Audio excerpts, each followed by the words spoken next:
নমস্কার বন্ধুরা, আমি আবার একটি আধারের যে আপনারা এনআরসি বায়োমেট্রিকের সমস্যা ছিল, আমি আপনাদের সামনে আরেকটি ভিডিও নিয়ে আসলাম। তো আমি আজকের ভিডিওতে আমি আপনাদেরকে বলে দিব যে আপনাদের যে এনআরসি বায়োমেট্রিক আধারের যে ইস্যু ছিল, আপনাদের যে প্রবলেমটা ছিল। তো আপনারা যে আধার কার্ডটা প্রায় মানুষের যে 5 লক্ষ মানুষের প্রায় আধার কার্ডটা জেনারেট হয়ে গেছে, আর এখন প্রায় আপনারা 4 লক্ষ বা 5 লক্ষ মানুষের 9 লক্ষ মানুষের যে আপনার যে আরো অন্যান্য মানুষের যে আধার কার্ডটা জেনারেট হয়েছে না, আপনারা যে ইন প্রসেস দেখাচ্ছে। তো আমি আপনাদেরকে এই প্রবলেমের বিষয়ে আমি আপনাদেরকে আজকে এই ভিডিওতে আলোচনা করব। আপনারা এই ভিডিওটি ভালো করে দেখবেন কিভাবে আপনারা যে যার আধার কার্ডটা জেনারেট হয়ে গেছে তাহারা জন্য সুখবর বহুত ভালো, আর যাহারা যদি আধার কার্ডটা জেনারেট হয় না তাহারা কি করবে, ঠিক আছে।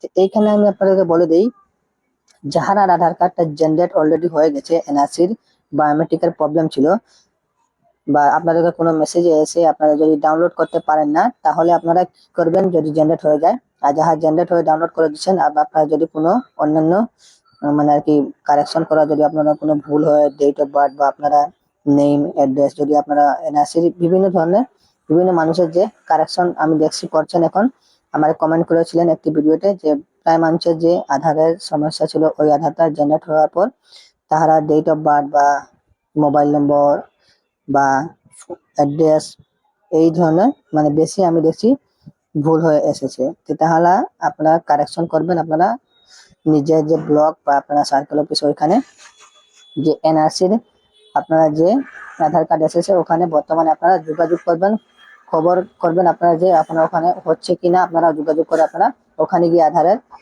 কারেকশনটা করবেন, ঠিক আছে। তো আমি আপনারা যার হয়ে গেছে কারেকশনের মানে আমি বলে দিলাম কিভাবে করবেন। আর যাহার যে আধার কার্ডটা হয়েছে না, আমি আপনাদেরকে এই ভিডিওতে আপনারা বলে দিব আপনারা কি করবেন।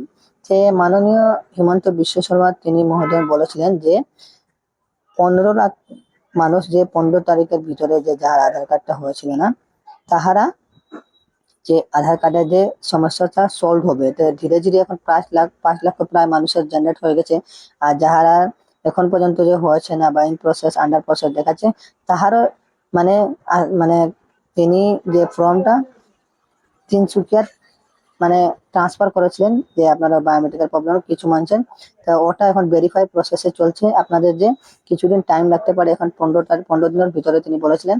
15 দিন হয়ে গেছে অলরেডি, এখন পর্যন্ত মানে আপনারা কিছু মানুষের মানে ইন প্রসেস, কেউ রিজেক্ট হয়েছে না, কেউ আন্ডার প্রসেস এইরকম দেখাচ্ছে। আমি প্রায় মানুষের চেক করেছিলাম, এইরকম সমস্যা আছে, ঠিক আছে। আর যার জেনারেট হয়ে গেছে অলরেডি, কেউ মেসেজ এসেছে আর কেউ মেসেজ এসেছে না, তারা চেক করছেন অনলাইন মাধ্যমে, তারা আধার কার্ডটা জেনারেট হয়ে গেছে, ঠিক আছে। তো যাহারা হয় না তাহারা আপনারা অপেক্ষা করবেন কিছুদিন আরো, আপনাদের মানে আর কি কিছুদিন টাইম লাগতে পারছে এইরকমের মানে ধীরে ধীরে আপনাদের যে আধার কার্ডটা প্রবলেমটা সলভ হয়ে যাবে। তিনি বলেছিলেন আরো প্রায় 1 মাসের সময় দেখবেন, তিনি বলছেন লাগবে। তারপর আপনারা যে অটোমেটিকলি যদি জেনারেট হয় না, আপনার আধার কার্ডটা যদি জেনারেট হয় না বা কোনো যদি প্রবলেম থাকে আপনাদের ডকুমেন্টের মাধ্যমে, আপনার এনআরসি সময় যে সময় দিয়েছেন এনআরসিতে যদি কোনো ডকুমেন্টে যদি আপনার প্রবলেম থাকে তাহলে আপনারা এনআরসির বায়োমেট্রিকের আধারটা অলরেডি রিজেক্ট হয়ে যাবে। আর যদি আপনারা সবগুলো ঠিক থাকে তাহলে আপনারা আবার জেনারেট হয়ে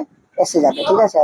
তা আমি আপনাদেরকে বলে দিলাম যে আপনারা অপেক্ষা করবেন, আপনারা কোনো চিন্তা করবেন না, আপনারা আধার কার্ডটা হবেই, আপনারা চিন্তা করবেন না। আর আপনারা বারবার আপনারা মোবাইলে বা আপনারা কম্পিউটার সেন্টারে গিয়ে আপনারা নিজের এনরোলমেন্ট নাম্বারটা নিয়ে চেক করবেন যে আপনারা আধার কার্ডটা জেনারেট হচ্ছে বা রিজেক্ট হচ্ছে। যদি রিজেক্ট হয়ে যায় তাহলে আপনারা নিউ এনরোলমেন্ট করতে পারবেন আপনারা ব্লক বা সার্কেল অফিসে গিয়ে নিজের ডিস্ট্রিক্টে।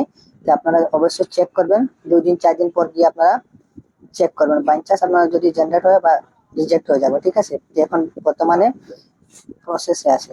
আমি আশা করি আপনাদেরকে এই ভিডিওটি যে যারা আধার কার্ড হয়েছে না আর যার আধার কার্ডটা অলরেডি হয়ে গেছে, আমি আশা করি আপনাদেরকে এই ভিডিওটি ভালো লেগেছে। ভিডিওটি আপনাদেরকে সম্পূর্ণ ডিটেলসটি দিলাম আপনাদেরকে। আশা করি এই ভিডিওটি আপনারা দেখে আপনারা বুঝে গেছেন। তা আপনারা আরেকটি ভিডিও নিয়ে আমি আসবো আধারের বিষয়ে। আপনারা ভিডিওটি লাইক করবেন এবং চ্যানেলে নতুন হয়ে থাকুন তাহলে চ্যানেলটিকে সাবস্ক্রাইব করবেন। এই রকমের ইনফরমেশন ভিডিও দেখার জন্য মিলছে আরেকটা ভিডিও। ততক্ষণ ধন্যবাদ সবাইকে, নমস্কার।